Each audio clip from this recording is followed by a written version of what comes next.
The Lakers shrug off Kevin Durant's return and may get a return from Austin Reaves. Artemi Panarin needs someone to pitch in or the Kings are going to get bounced. Puka Nacua returns to Rams practice, presumably sober. Good morning. I'm James. And this is your daily dose of sports and snark for the greatest sports city in the world, Los Angeles. This is the Faithful Angelenos Morning Report. It is April 22nd, 2026. I've just gotten off the red eye. I am back on the road for work, which sucks. But hey, if you like being in the know about LA sports, clickety-clack the like button. Clickety-clack the subscribe button. There's a notification bell. Hit that. It'll let you know when we drop an update. Sharing is caring. Let people know we exist. And by all means, comment. Now, before we get to the news, and we have a ton of news, we also have an expanded look at the scoreboard during the playoffs, starting with Lakers 101, Houston 94. The Lakers go up 2-0 in the first round of the NBA Western Conference playoffs. Kevin Durant, to the surprise of nobody, played. And there were the scribes. Oh no, Durant is back. LA done effed around and they're about to find out. I guess not. Now the Lakers, they bolted to a 15-point lead twice in the first half and they held on. Now let's not sell Durant too short. The dude dropped 23 points, but only 3 of them in the second half when the Lakers started to double him up. When we were talking about this series before it started, I was saying that if LeBron James can be the best player on the court, which is still possible when you look at both rosters, then the Lakers have a shot. And last night, he was, in fact, the best player on the court. 28 points, 8 rebounds, 7 assists.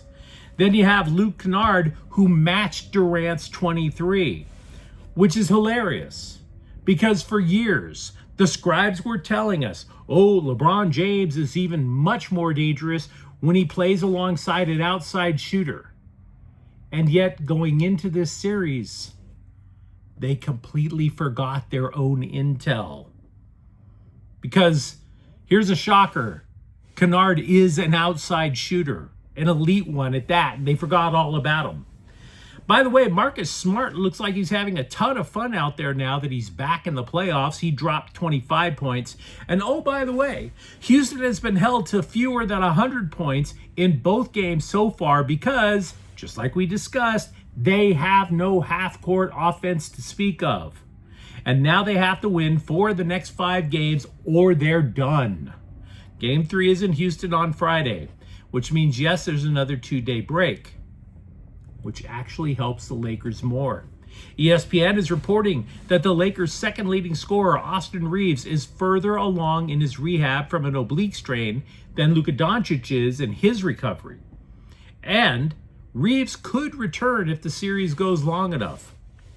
Said Shams Charania, quote, I am told Austin Reaves has started one-on-one on-court work.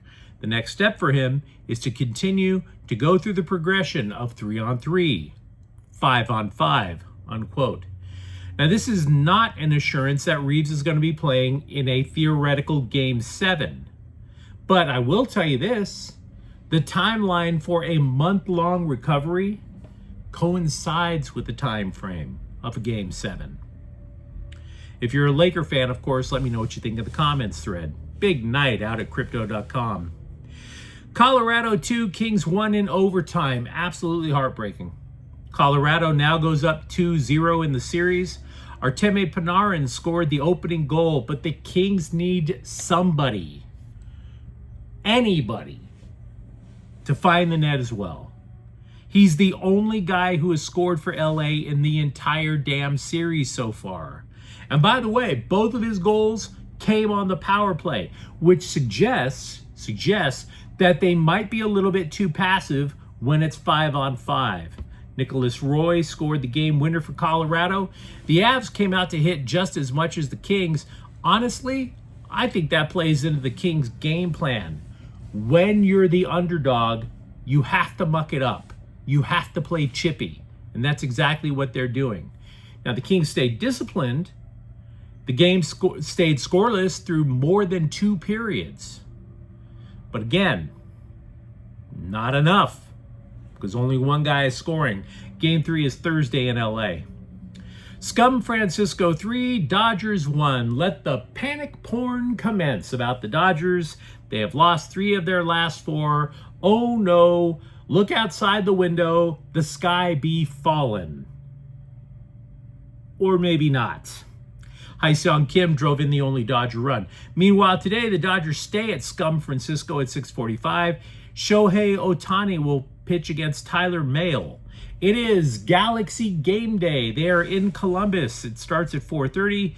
Colorado is at LAFC at 7:30. So with all that out of the way, let's go to the news. The Rams' favorite wide receiver and least favorite house party invitee, Puka Nacua, is expected to be a full participant in off-season training activities. Nacua was, in fact, present for the first day of workouts on Monday, according to the LA Times. Sean McVay said he has been chatting it up with Nacua when Nacua is not in meetings, sharing his feelings and collecting sobriety chips. The coach said he would prefer to keep those conversations private, and honestly, I'm totally cool with that. I used to take part in comedy shows that were in recovery centers. I've seen people who really, really want to get their health back. So yeah, I hope Nacua does likewise. I hope it all works out for him. Because let's be honest, that dude came under the bright lights of the big city. He came to LA, he wanted to score touchdowns and make an ass of himself in the club. And you can only score so many touchdowns when the club is calling. It is what it is. McVay added that the door remains open for another reunion with backup quarterback Jimmy Garoppolo, who hinted that he might retire instead of sign another contract. McVay said that there have been conversations with Garoppolo's people, but let's be real about this. The current Rams backup is Stetson Bennett, who allegedly had his own problems when the bartender yelled out last call. By the way, it brings to mind an awkward question. Who would pick up the bar tab between Puka Nacua and Stetson Bennett? Do you know? It is the eve of the NFL draft. And I want to give you an example of how the rumors leading up to the NFL draft are worth, what's the word I'm looking for? Nothing. They're nothing. All the draft rumors you hear ain't worth squat. Check out this mixed messaging. The NFL Network is reporting that the Rams have done extensive work on former Alabama quarterback Ty Simpson, who's widely considered the second best quarterback prospect in a really tiny pool.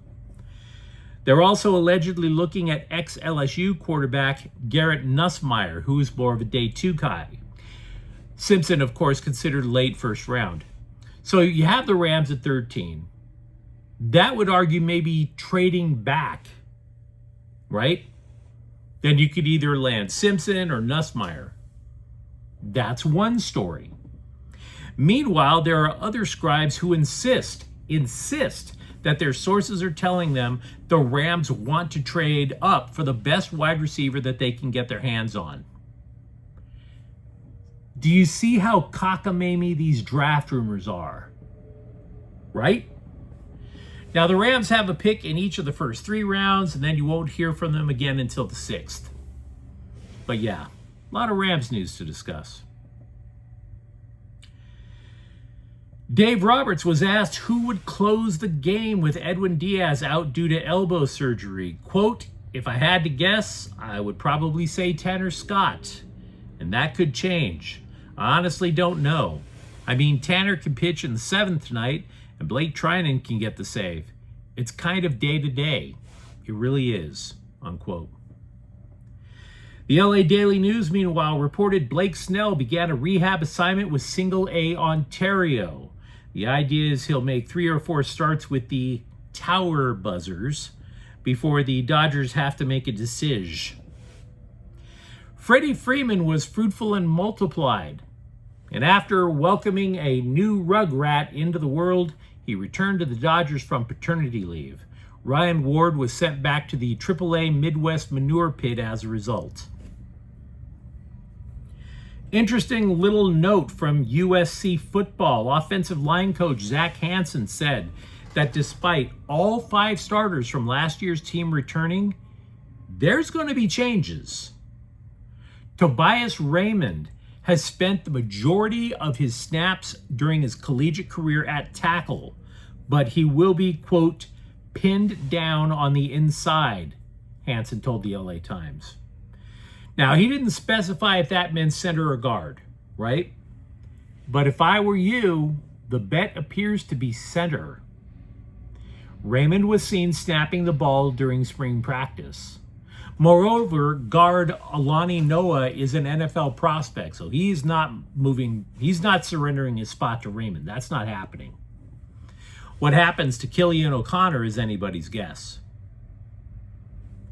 Meanwhile, over at UCLA, in a bit of a shocker, 4-star safety Khalil Terry of Tustin High pledged to UCLA football.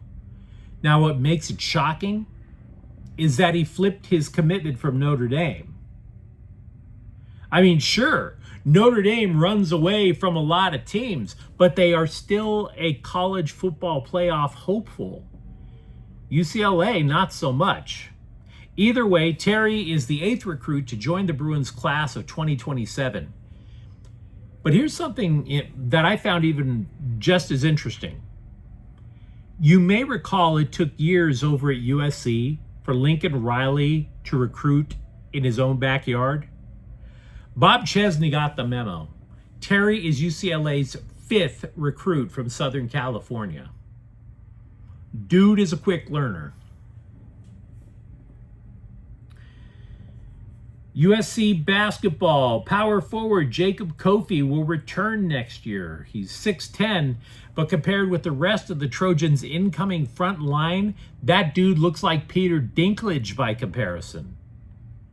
The sophomore played at all 32 games for the Trojans last year. He averaged 9.9 points, 6.8 rebounds. By the way, the transfer portal closed at 9 o'clock last night.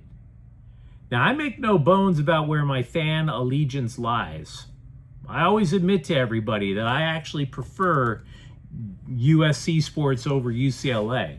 Doesn't mean that I hate UCLA. It just is what it is. But the Bruins didn't exactly set the world ablaze when they had to replace Tyler Bilodeau, Donovan Dent. That's a lot of points that they've left off for next year's roster. So here's the question, if you're a UCLA fan. Do you think Bruins coach Mick Cronin did enough? And if not, is it possible that because Cronin continually throws his own players under the bus during the regular season, I've been suggesting that that's going to be something that spreads across the country. Who wants to get trashed in the media by their own coach repeatedly? Did those chickens come home to roost, or am I overplaying it? Let me know what you think in the comments thread, of course. But you let me know what you think about everything for that matter, because we discussed a lot. Talk to me about what you saw from the Lakers last night, or for that matter, what you expect to see when the Kings finally return home. And if you enjoyed this update, don't forget to subscribe to Faithful Angelenos. We're talking LA sports every single day. Thank you for watching. I'm James, and we'll be back probably later tonight with the Galaxy recap. Faithful Angelenos is a Kian Cortell Queso production. Take care.